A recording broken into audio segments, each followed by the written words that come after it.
Good to be joined today by Ben Goessling from the Star Tribune. I'm Michael Rand, of course.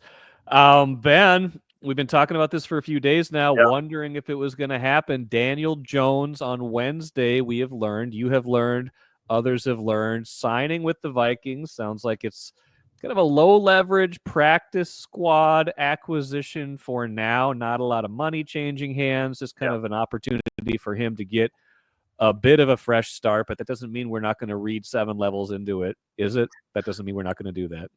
No, it doesn't. And I think there are probably some levels to read into here because they are trying to pull off a little bit of a dance at the quarterback position. And they have Yeah. been trying to do this for quite a long time. So this isn't new. It's just a different step of the dance, I suppose. But they are, I think, very much planning for JJ McCarthy to be the quarterback next year. I think if JJ McCarthy is healthy and he continues on the trajectory that he looked like he was going to be on in training camp, I think he will be the starter in 2025. I don't think anything has changed about that plan with this move. I think it is a recognition of the fact that Sam Darnold has probably played well enough to get a bigger contract in free agency next year. And that was always a little bit of the unspoken handshake agreement with the Darnold thing is, hey, Yeah. come on in.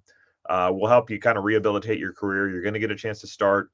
You can kind of reframe the narratives about what you've been, and then that can lead to the multi-year contract that he never got when he Right. gets to be a free agent next year. It also means, though, that the Vikings, who are kind of built financially for a few years of low quarterback cost, a few years of a rookie quarterback or an affordable starter, are not necessarily going to be the place to spend $40 million or whatever Darnold may get per season next year. And if you think that number sounds crazy, that's 3 years after Daniel Jones got that same deal and now is Yeah. no longer in New York. That is going rate money for starting quarterbacks now, if not even more than that. So I don't think the Vikings are going to be the team to spend that much on a quarterback next year. So they're probably sitting there thinking, okay, well, if Sam Darnold's not going to be here and JJ McCarthy still will have not played a regular season snap by the time next season starts, it's good to have options. It's good to have another veteran in the building. Nick Mullins is also a free agent. I think we kind of know what Nick Mullins is. Brett Rippon is a free agent. We'll see what Brett Rippon's future looks like in Mm-hmm. the organization after all of this. But those guys are probably not long-term answers. So the Daniel Jones thing, I think, gives them a little bit of time to take a look at him, to get to know him a little bit better. Uh, Kevin O'Connell was in Washington in 2019. They were looking for a rookie quarterback the year that Jones was the sixth pick in the draft for the Giants. In fact, Dwayne Haskins went to Washington, I think 10 picks later, 9, 10 picks later in that draft. So Kevin O'Connell got to know him at that point and Mm-hmm. obviously had his one playoff appearance ended by Daniel Jones a couple of years ago. Right. So it's an opportunity to say, can this be the next Sam Darnold? Is there an option to bring him back for next year? Kind of do that same thing where he's the backup possibly, or if McCarthy is either injured or not ready to take the job, you can make Jones the starter and try to work with him for a year and see what kind of value you can extract that maybe gets him his next long-term deal. I mean, O'Connell is getting a little bit of this reputation as kind of running Yeah. this QB retreat or this QB oasis, if you want to Mm-hmm. think about it that way, whether it's what he did with Cousins, what he's done with Darnold this year, the way McCarthy talked after the draft about all 6 of those rookie quarterbacks wanted to be in Minnesota. There's getting to be enough of that reputation between the coaching staff and the weapons you have to work with and just the facilities that this is a good spot to be. So I think that probably plays in Jones's mind. We talked about this a little bit earlier in the week, but his agent, Brian Murphy, has done a lot of business with the Vikings over the years. So there's a relationship there, specifically probably between Rob Brzezinski and Brian Murphy with all of those contracts. But he knows this organization very well and can say, hey, this is going to be a good spot for you to go and get a chance to kind of refresh your career. So I think in a lot of ways there are layers to it because the Vikings do have to think about what next year looks like at that position. And Jones has to think about that as well. So yeah, lots to unpack here. it's a practice squad move, but I think there's more to it than that, as they have to think about all of these issues going down the road, and he does too.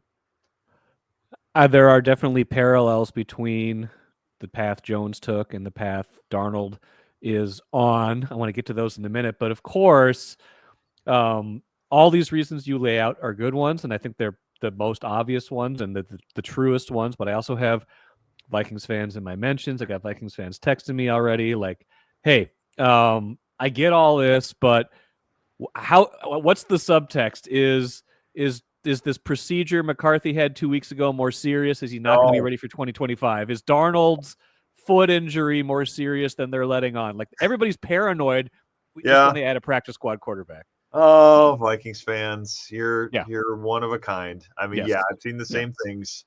No, I the McCarthy thing, no. I don't think there's Yeah. anything more serious going on there, and that really is probably the thing to think about the most long term. Yes. Darnold has taken a few hits over the last week. I'm sure he's not 100%, but I don't think that he is at any risk of not playing. I don't think Yeah. that's really the issue here. I think this is very much about looking forward and saying when the inflection point that they're going to be at is fairly obvious now, which I think it is, in terms of what you're going to have in March, where Darnold's going to go out and probably get some suitors on the quarterback market, possibly, San Francisco or Los Angeles. I mean, those teams could fairly easily project how Sam Darnold would fit in their offense. In the 49ers case, he was there. In the Rams case, it's like he's played in a very, very, very similar system to that. I even wonder about the Dolphins a little bit, Mm-hmm. if Tua, depending on his long-term health, if that's not a fit. I think any of those could be places where he would land, which is to say that the affordability of bringing him back for 2025, I just don't see it. And I don't think he would have a lot of interest in it, knowing how the Vikings feel about McCarthy and what they see in the long term picture for him. So if you are talking about that, it makes sense to say, if there's an option in front of us now that gives us a Yeah. head start on this, I mean, almost like you think about, when a team fires a coach in the middle of the season, there's always kind of this discussion of, well, you get a head start with the interim guy, and you get a chance to see if you want to remove the interim tag and Yeah. make a long-term coach or the GM or offensive coordinator or whatever it happens to be. Think about this a little bit of Daniel Jones having an interim backup quarterback tag or interim veteran counterpoint to JJ McCarthy tag, I Yeah. guess.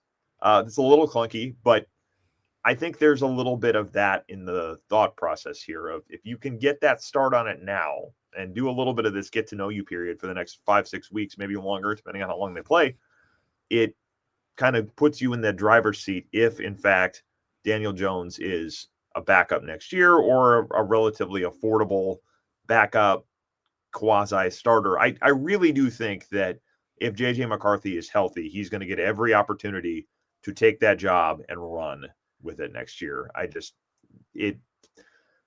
have no reason to think that his health Yeah. is an issue or anything is a long-term concern, but you do have to plan for contingencies. You can't just put all of your eggs in one basket with that position. So I think there's just this effort to say, let's take a flyer on this and see what happens. Well, and to that point, I mean, they kind of skated by for a lot of years without much of a backup plan for Kirk Yeah. Cousins. And part of that was because Cousins was remarkably durable until he wasn't. And then last year, they absolutely had to scramble. They showed, I know Mullins had a back issue, but you could tell there was not a absolute level of faith or trust in Nick Mullins last Yeah. year, especially when they turned to Jaron Hall at various points, and of course Dobbs. So they started 4 quarterbacks last year.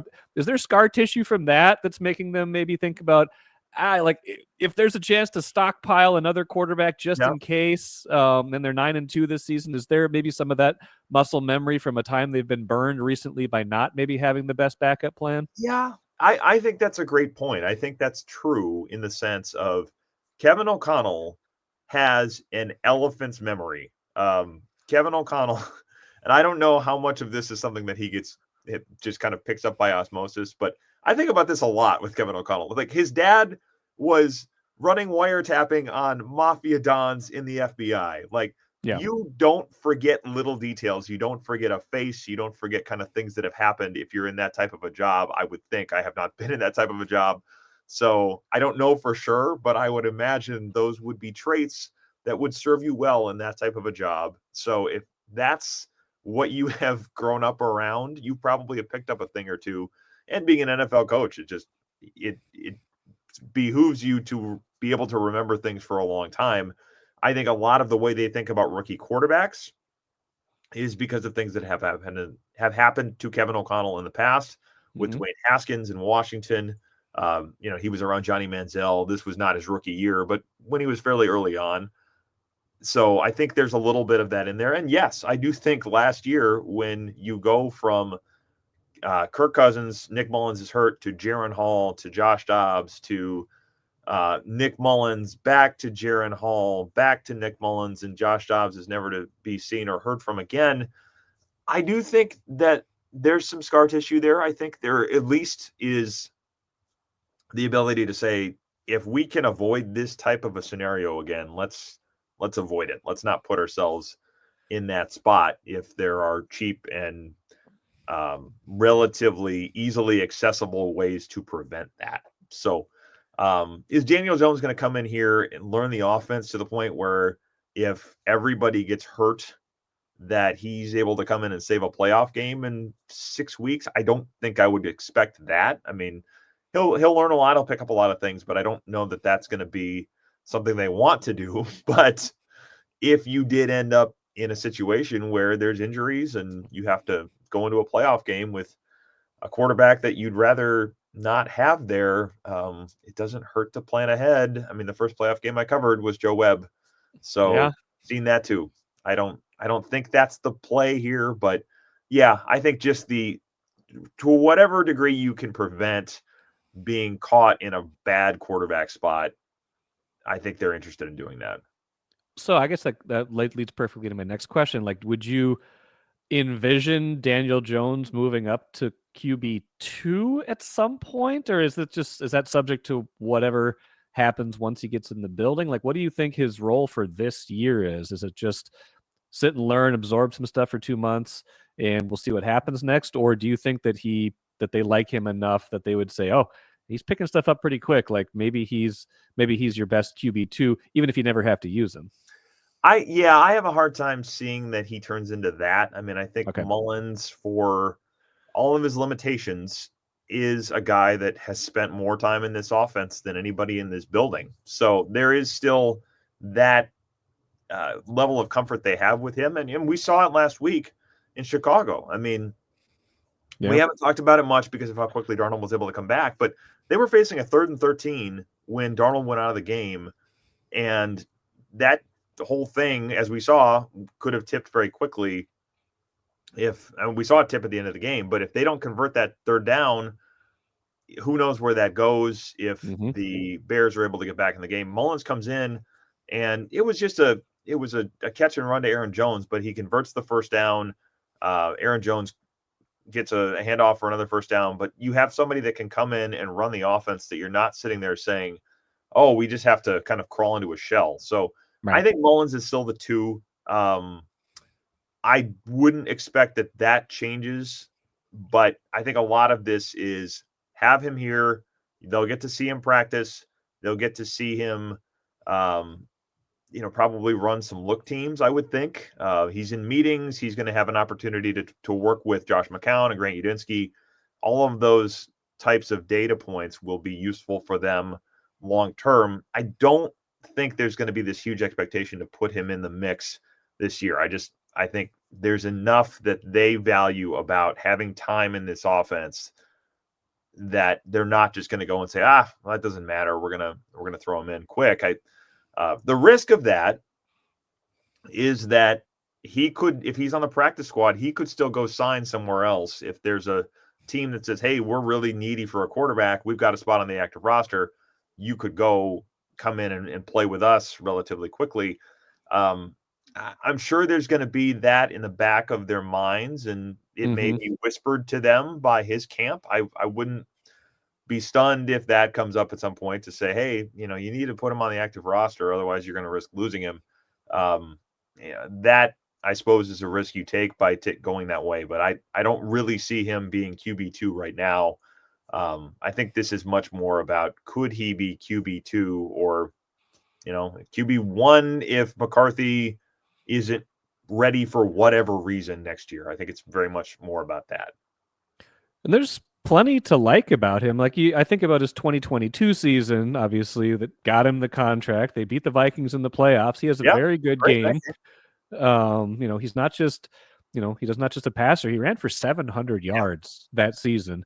But even you go back, like even as a rookie, when he started like 13 games, he had like 24 touchdowns, 12 interceptions. Like this isn't just 1 year, but the parallels between him and Darnold are very kind of eerie. Darnold was a top 10 pick in 2018, goes to New York.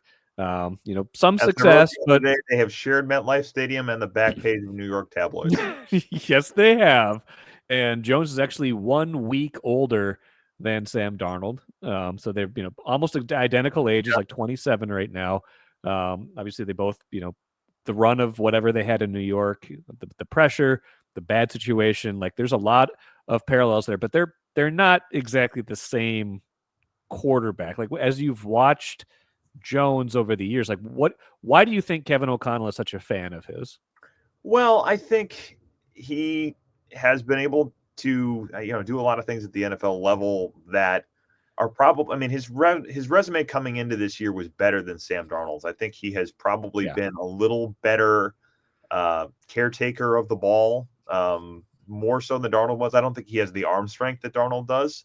No. Some of that stuff that Darnold brings you just in terms of the downfield passing, I don't think is quite the same with Daniel Jones, but his ability to command an offense, we saw a lot of that in really both of those games in 2022. That Christmas Eve game where the Vikings Yeah. won, Daniel Jones was really good that day too. So he has shown that he can command an offense and get the ball where it needs to be. A lot of the rhythm and timing stuff that you hear O'Connell talk about, I think we have seen him do those things and operate in that type of an offense in the past. And he plays a little bit like McCarthy does in the sense of Okay. there will be some mobility with McCarthy too. So it's a little better fit in terms of if you want to build an offense that can translate to a backup quarterback beyond the starter. If the starter gets hurt, I think it makes some sense in that regard as well. He's a year removed from an ACL, so the mobility probably isn't quite what we saw in 2022. I would expect he'll get Mm-hmm. back to a little more of that, but I think there are some things where he overlaps skill set wise with McCarthy that makes some sense if you were to have these two guys be your quarterback room in 2025. Final thought maybe here. It does seem like, if we go big picture with the Vikings and how they, moved on from Kirk Cousins this past offseason, went with Darnold and McCarthy, a much more affordable option. And of course, they've still got Cousins 28 million on this year's cap. They won't have that problem next year, but just this kind of philosophical shift, not so much of their own, but from the previous regime where it's like, we're not going to pay the quarterback, at least until this quarterback is elite. We're not going to pay Kirk Cousins the long-term money, the 45 million that he got from Atlanta. We're going to bank on our ability to, bring in a guy to give us reasonable quarterback play. And you can certainly say they have been proven right so far this season. Darnold hasn't been perfect, but he's given them basically what Kirk Cousins had given them, and maybe arguably a little bit more, especially with those kind of big time throws he makes. So is this just more evidence of the trend of where they're going with this, and maybe even some league wide trends where a lot of these guys in the 10 to 14 range of starting quarterbacks just aren't going to get paid as much as they were before? Well, you know what it reminds me of? The previous coach that played quarterbacks this way, Denny Green. I mean, the Yeah. Vikings existed through a lot of the 1990s with these types of quarterbacks, guys that had success in other places, or maybe people thought were kind of after their prime. You can go from Jim McMahon to Warren Moon to, I mean, Brad Johnson in the middle there. Brad Johnson was their own pick, but a late pick. Mm-hmm. Randall Cunningham, Jeff George. I mean, they had Yeah. a long run of. In fact, I think I wrote this at the beginning of the year. Darnold will be like the sixth or seventh quarterback in Vikings history to come in and start a playoff game in his first year for the team after being a veteran somewhere else. So Yeah. they have had a pretty good run of those, and that's not by design. Obviously, they go eventually and draft Dante Culpepper and say this is our long-term plant a flag until he gets hurt. And then you kind of have to reinvent yourself with the Gus Frerots and Brett Favre's and kind of go down the road from there. But I do think there is a little bit of a shift just in the sense that quarterbacks are getting to the point where they cost so much money. I mean, the number of guys saying $50 million to your cap, and then you're just tied to that, or if you make a mistake, you are tied to a lot of dead money. I think there is a little bit of a, well, okay, if there are opportunities to find some efficiency, to find some more affordable options, it makes some sense to look at it, just because signing a quarterback is more expensive than ever, and it does put you kind of in a corner more than it ever has financially. So if you have that guy, great. But I don't know that there are 12 of them in the world at any given time that are that guy. And if you're paying him like he is, it does make it very difficult. I mean, they have lived in that world, and it's not to say that they won't again. I mean, if McCarthy becomes the long-term solution at the position that they think is great, and they think he's a franchise guy, then you probably go forward with it. But moves like this that release some of these quarterbacks to the market, I do think is a reflection of people saying, you know what, this is really, really expensive to try to live with it if this guy isn't going to be at that level. And the other piece of it is when you draft one or you sign one, you are staking your reputation to that player. As a coach and a GM, you are saying, this is the guy that we think can take us to the promised land. And if you're wrong, people say, well, all right, you were wrong about that. Why should we give you another chance to go take another swing at it? I mean, some GMs survive and get a second chance. Some get 5. We could have Spielman. that comes to mind. But most of the time, there is reputational capital staked on that position. So if you're not sure, I do think it makes some sense to say, let's give ourselves an exit ramp here, just to try to be able to pivot a little more quickly than signing a guy to a long-term contract would allow you to do. It's the market efficiency of Kwesi meeting the quarterback whisperer of KOC, and pretty good results so far. Yeah, I think there is a lot of that to it. I think there is a belief that there's a value above replacement quarterback developer in Kevin O'Connell. That's not a good acronym. It's like VORC-D or something. I don't know. Somebody's run that by. Let's run that by him today. Let's see. It's not great. I'll keep workshopping that, but I do think there's this belief of you're not counting Kevin O'Connell or Josh McCown or Wes Phillips or Grant Udinski or Chris O'Hara against your salary cap.